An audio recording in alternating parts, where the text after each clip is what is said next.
दोस्तों, आज की कहानी है शादी की पहली बारिश पिया के संग। चलो दोस्तों, कहानी को शुरू करते हैं।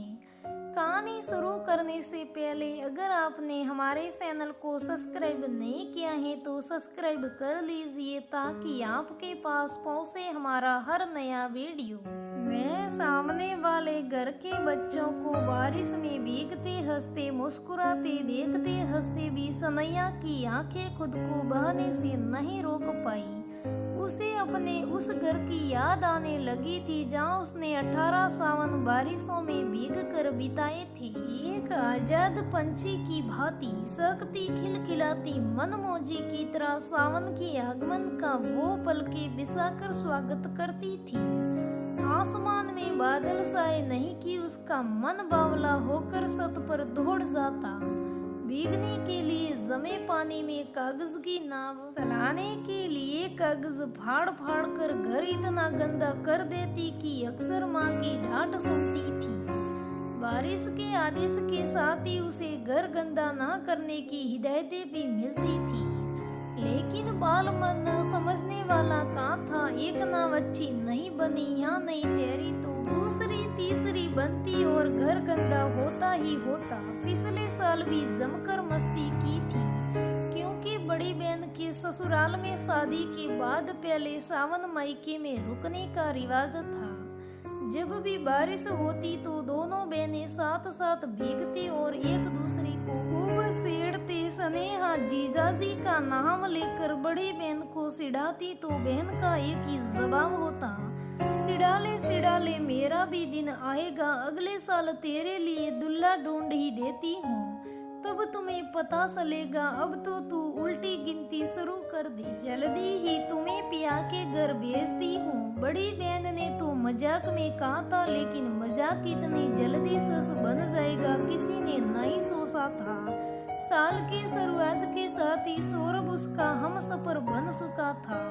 पहले सावन उसका भी मायके जाने का कार्यक्रम था, लेकिन सास की तबीयत खराब होने की वजह से नहीं जा पाई। लेकिन बारिश के आने के मधुर संगीत के साथ ही उसके कदम दौड़ पड़े छत पर जाने के लिए। लेकिन तभी ससुराल में कदम रखते ही सासू माँ की हिदायतें याद आ गई।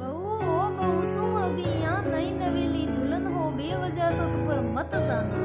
सनैया के कदमों को तो जबरन रोक लिया था, लेकिन बारिश की खट्टी मीठी यादों से तड़प कर आंसू नहीं रोक पाई। मन कर रहा था बारिश में मस्ती करने को, लेकिन मन इस भय से खुद की इच्छा पूर्ति नहीं कर पा रही थी कि कहीं उसकी मस्ती दूसरे की आंखों को चुभने न लगे। मन महसूस कर कमरे में जाने के लिए मुड़ी की सामने सौरभ आता दिखा। सनैया यहाँ क्या कर रही हो, जल्दी से तैयार हो जाओ, क्यों कहीं जाना है क्या? हाँ का। अरे बाबा तुम सवाल बहुत पूछती हो, जल्दी से तैयार तो हो, सब पता चल जाएगा। सनैया जब तैयार होकर निकलती है तो कमरे में सौरभ को नहीं देखकर हैरान हो जाती है और फिर उसे ढूंढने लगती है, लेकिन वो कहीं नहीं मिलता। उसे फोन करने के ख्याल से खुद का फोन लेने कमरे में जाती है कि उसे सीढ़ियों के पास कुछ हलचल का एहसास होता है। कहीं छत पर ही सौरभ हो, ये देखने के लिए छत पर कदम रखने ही वाली होती है कि बारिश तेज हो जाती है और वो कदमों को पीछे कर लेती है और दरवाजे के पास से ही पूरा छत निहारने की कोशिश करती है, पर वहाँ भी उसे सौरभ नहीं दिखाई देता। मन काफी परेशान लगता है। तभी किसी के द्वारा उसे हाथ पकड़कर छत पर खींच लिया जाता है। घबराकर वो नजरें उठाती है तो और सामने हंसता मुस्कुराता सौरभ उसे 20 छत पर ले जा रहा होता है, जिसे देखकर सनैया खुद का हाथ छुड़ाने लगती है। सौरभ ये क्या कर रहे हो, इतने अच्छे से तैयार हुई थी और आपने सब बेकार कर दिया। अब मैं दोबारा तैयार नहीं होने वाली। अब दोबारा तैयार होने की जरूरत ही क्या है, जिसके लिए तैयार हुई थी वो पूरा हुआ। क्या तुम मुझे बारिश में भिगाने के लिए तैयार करवाए थे? हाँ, तुम्हें बारिश में भीगना अच्छा लगता है ना? और यहाँ ससुराल की सोच से मन मार कर बैठी थी। सीधे सीधे तो तुम मानती नहीं, इसलिए ये नाटक किया। क्यों अच्छा लगा ना? बहुत बहुत बहुत बहुत अच्छा लगा। सनैया सौरभ को धन्यवाद भरी नजरों से देखते हुए एक छोटे बच्चे की तरह झूमती नाचती गाती बारिश में भीगने लगती है। दोस्तों, ये कहानी ये कहती है कि हमारे घर की बहुओं पर कोई रोक टोक नहीं करनी चाहिए। जैसे हम अपनी बेटियों को आज़ादी देते हैं, वैसे ही अपनी बहुओं को भी देनी चाहिए।